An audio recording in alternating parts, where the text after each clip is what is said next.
চিন্তা নেই। ডাল আর ভাতের থেকে অনেক বেশি টাকা দেয় পেনশন। এটা আমি মাইক নিয়ে প্রচার করি যে ডাল আর ভাত খেতে বা একটু মাছ খেতে, সপ্তাহে একদিন মাংস খেতে যা টাকা লাগে তার থেকে অনেক বেশি টাকা পেনশন পাওয়া যায়। তখন আমার মনে হয় যে আমি নিজেই পারবো। এই বঙ্গীয় সাহিত্য পরিষদে তো যাই, একটু টাকা দাও। রবীন্দ্রনাথ তার প্রথম সভাপতি ছিলেন বঙ্গীয় সাহিত্য পরিষদ 1300 সালে 1 আষাঢ়, ওখানে লেখা আছে 1300 সাল 1 আষাঢ় বঙ্গীয় সাহিত্য পরিষদের জন্ম। আমি একদিন না তাকালাম, ভেতরে এখন হাসা একবারে বইগুলো দেখে মনে হয় যে ঠিক আছে, এখানে বড় বড় মানে বাংলার যত মহাত্মা, বিদ্যাসাগর মশাই ওখানে ছিলেন, স্যার জগদীশ চন্দ্র বসুর সভাপতি ছিলেন, প্রফুল্লচন্দ্র রায় সভাপতি ছিলেন বঙ্গীয় সাহিত্য পরিষদ। তাহলে তার একটা 0.001% তো আমি একা কিছু করতে পারি। এইটা হলে চ্যালেঞ্জ, 0.00001 তো পারবো করতে। তো সেইটা আমরা এইটা করলাম যে বাংলা ভাষায় বিজ্ঞানের বই কোথায় গেলে সব জোগাড় করবে, কেউ একজন গবেষক আসলে সে পাবে, দেখতে পাবে বাংলা ভাষায় বিজ্ঞানের বই। তা আমি সেইভাবে একটা আমাদের ধরো পদার্থবিদ্যা 3টে আলমারি আছে, রসায়নবিদ্যা 2টো আলমারি আছে, তারপরে জীববিদ্যা প্রায় 3-4টে আলমারি আছে। আমরা কি করেছি একটা সাবজেক্ট ওয়াইজ সাধারণ ব্যাকরণ যে লাইব্রেরি সায়েন্স সেটা আপাতত আমরা করি না। আমরা না করে ধর ফিজিক্সের আলাদা আলমারি আছে।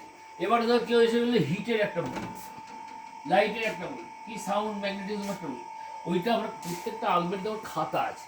ধরো এইটার মধ্যে এই বইটা, এই আলমারিটা হচ্ছে পরিবেশ আন্দোলন। এবারে কেউ এসে বললো আচ্ছা পরিবেশের ভাবনা তো স্বাস্থ্য একটা বিষয় পরিবেশের মধ্যে, তা আমি ওইটার উপরে পিএইচডির কাজ করছি কি এমফিল এর কাজ করছি। আমাদের এই লাইব্রেরিটা কিন্তু খুব not for very common people, মানে যারা ওই রোজ দুপুরবেলা বিকেলবেলা আসে লাইব্রেরিতে একটা উপন্যাস গল্পের বই সময় কাটানোর জায়গা ওইটা নেই। এটা মূলত গবেষণামূলক এমফিল পিএইচডি বা অনার্স বা এমএ লেভেলের স্টুডেন্ট, এমএসসি লেভেলেরও আমাদের প্রচুর বইপত্র আছে, স্টুডেন্ট ওই সব ধরনের বইপত্র। আমাকে হয়তো একটা ছেলে বা মেয়ে এসে বললো স্যার আমি এই বিষয়ের উপরে আমার কাজ, আমার এখানে সূচিপত্র করা আছে। আমি দেখলাম যে এই সূচিপত্রে ওর কোন জায়গাটা আছে, যেমন জ্যোতিষ শাস্ত্রের বিরুদ্ধে বুজরুকি বিজ্ঞান বলে একটা ধাপ্পা বিজ্ঞান, এরকম একটা সাবজেক্ট আছে, অনেক বইপত্র আছে।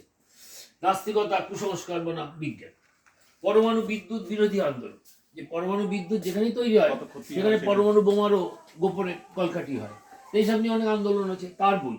এই প্রত্যেকটা বইয়ের পেজ নাম্বার আছে। কেউ বললো শব্দ দূষণ নিয়ে আমি বই চাই, 30 পাতায় এই শব্দ দূষণের সম্বন্ধে সব যা যা বই আছে সবগুলো রয়েছে। এবার সেইটার একটা আমাদের নিজস্ব ক্যাটালগিং আছে, সেটা হচ্ছে এই যে R1 দিলে আমি, তুমি কত বললে R1 এই 55 বইটা, তা আমি এখানে সেভাবে সাজানো আছে। আমার 20-30 সেকেন্ডের বেশি লাগবে না, যে কোনো এই প্রায় 700-800 বই আছে আলমারির মধ্যে। তো সেই বই ক্যাটালগ করা আছে, ক্যাটালগ ওই আমাদের নিজস্ব বুদ্ধিতেই টোটাল লাইব্রেরিটাকে আমরা ক্যাটালগ করেছি। উপরে আছে সব সায়েন্সের journal, science today, science reporter ইত্যাদি। বাংলায় বিজ্ঞানের বই, আর একটা করেছি বাংলায় বিজ্ঞানের পত্রিকা, এইটা হচ্ছে বাংলায় বিজ্ঞানের পত্রিকা। এসব পর করে সব সাজানো, প্রত্যেকটা খাতা আছে এখানে, এই সব সাজানো। এইটা যেমন আমি নিজেই বইয়ের পেজগুলো নষ্ট হয়ে যায় না, এটা কিছু স্প্রে করতে হয়, তারপরে এই তোমার ওই ন্যাপথলিন দিতে হয়, ন্যাপথলিনের কাজ খুব ভালো কাজ, ন্যাপথলিন দিতে হয়, হয়তো কিছু ন্যাপথলিনের গন্ধ পাওয়া যাচ্ছে স্যার। হ্যাঁ ন্যাপথলিন আছে, নিম পাতাও ভালো কাজ। আমাদের কাছে এই ধরো এটা একটা টাইটেল বিজ্ঞান মেলা, এরকম প্রায় 400-রও বেশি বিজ্ঞানের পত্রিকা আমরা এখানে কালেক্ট করেছি। বেশিরভাগই খুব ক্ষীণ জীব, ওই 2-4টে 1 বছর 2 বছর পরে মারা গেছে। আবার অনেকদিন ধরে চলছে, এরকম আছে অনেক। এইগুলো হচ্ছে সব গবেষণামূলক কাজ, এইগুলো আমরা এইভাবে প্রিজার্ভ করি। আর্কাইভ তো স্যার এটাকেই তো বলে আর্কাইভ। স্যার গ্যালিলিওর জীবন, মানে অ্যারিস্টটল জীবন, এদের সব বই আছে। অনেক সব বই না, আমাদের কাছে কেউ যদি চায় আমাদের প্রথমত এনসাইক্লোপিডিয়া আছে, প্রায় 5টা-6টা সেট আছে। অ্যারিস্টটল খুললে 1 মিনিট তুমি এনসাইক্লোপিডিয়া থেকে যা খাদ্য পাবে, ইভেন আমাদের এনসাইক্লোপিডিয়া ব্রিটানিকাও আছে।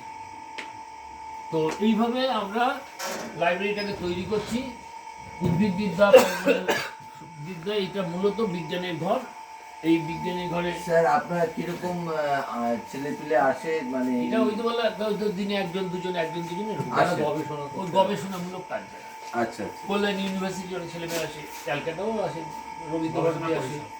হ্যাঁ এইরকম ওগুলো তো এটা গবেষণামূলক। জেনারেল না, জেনারেল পিএইচডি প্রচারের এমফিল জায়গায় করছে। অনেকজন জানে না হয়তো হ্যাঁ সেটা তো হচ্ছে এত বড় একটা সংগ্রহ। বলে এই তো হচ্ছে আস্তে আস্তে। আর এটা তো কলকাতা, এটা তো উল্টো কলকাতা। সেই তবে না, তবে এইগুলো সব বই তো ইংরেজিতে হয় না হায়ার স্টাডিজে আপনার, সেগুলো যে না। বাংলায় পাওয়া যায়। হ্যাঁ সে তো আমাদের পাচ্ছি, সব বাংলা পাচ্ছি। সেই এইবারে ধরো এখানে যদি তুমি আসো, এদিকে এসো, এইগুলোতে ধরো সব পত্রিকা বিজ্ঞান, দেখো কিরকম আমরা বাঁধিয়ে ধুলো নোংরা ইঁদুর আসলে টিকটিকি আছে কোথাও। আমরা ওই জন্য কিন্তু এই দেখো ঘেরা একদম আলমারি করেছি, যাতে ইঁদুর আমরা তো যাই তো লাইব্রেরিতে, একটু যেতে তো। এত ধুলো নোংরা কিন্তু হাত দেওয়া যায় না বইতে। দেখো আমরা ওই জন্য একদম কভার আলমারি, হ্যাঁ এটাই বেস্ট। এইভাবে আমরা করছি।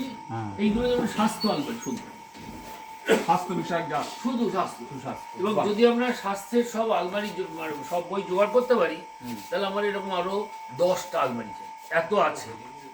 এত বই আছে শুধু স্বাস্থ্যের পত্রিকা 10টা পত্রিকা আলমারি চাই আমার। আচ্ছা এইখানে ধরো পাখির বই আছে বাংলায় প্রায় 100। পাখি আচ্ছা হ্যাঁ সব পাখির বই বাংলায়, এবং এখন 1,500 টাকা দামের বাংলায় পাখির বইও বেরোচ্ছে, 1,500 টাকা দাম, এবং এ সব বিক্রি হয়ে গেছে। এ এখন আবার সেকেন্ড এডিশনের জন্য কাজ করছে ছেলেটা, এ আমাদের খুব পরিচিত, আমাদের এখানে বসেই কাজ করেছে। এই দেখো আমাদের লাইব্রেরিতে কি কাজ করে, আমাদেরকে এটা বিনা পয়সা একটা উপহার দিয়েছে, কারণ ও এখানে বসে কাজ করেছে তো আমাদের এই লাইব্রেরি থেকে। এ আমাদের খুব পরিচিত ছেলে, বললো স্যার আগে তো আপনাকে প্রথম এই কপিটা দেবো আপনাদের লাইব্রেরির জন্য, প্রথম কপি। যাই হোক এইসব মানে তুমি আনন্দের সঙ্গে এগিয়ে চলো। কাছাকাছি হলে আসা যেত। আমাদের হচ্ছে আনন্দ, এখানে ধর মাছ নিয়ে প্রায় 60-70টা বই আছে, সব মাছের বই। অজয় হোম, বাংলার পাখি অজয় হোম। এই কাছে এখানে এই বইতে আবার আমার নামও আছে, দেখবা এই বইতে আমার নাম আছে, বাংলা ফাঁকি অজয় হোম। অজয় হোম আমার খুব পরিচিত। তারপরে এটা আমরা হচ্ছে তো ওই বই মেলায় গেলে দেখতে পাই এটা। এটা হচ্ছে সত্যি মানে উপেন্দ্র কিশোর রায়ের পরিবারের লোক ইনি, যিনি ভূমিকা লিখেছেন। আচ্ছা হ্যাঁ প্রসাদ রঞ্জন রায়। এখানে এই জামার নাম আছে অজয় হোমের স্নেহভাজন। প্রসাদ রঞ্জন রায় ওই লীলা মজুমদারের হ্যাঁ হ্যাঁ হ্যাঁ ওই ওদেরই আইসিএস। ফ্যামিলির। উনি তো ইনি আইসিএস মানে আইএএস অফিসার। উনি আমার নামও লিখেছেন অজয় হোমের স্নেহভাজন দীপক দীপক কুমার দা দা। আজকের বাংলায় সেরা প্রকৃতত্ত্ববিদ, দিকে আপনি নেই সত্যি, যাই হোক, যে থাকে বেশি- সব দিকেই থাকে স্যার। বেশি হয়ে গেছে যদিও খুব একটা।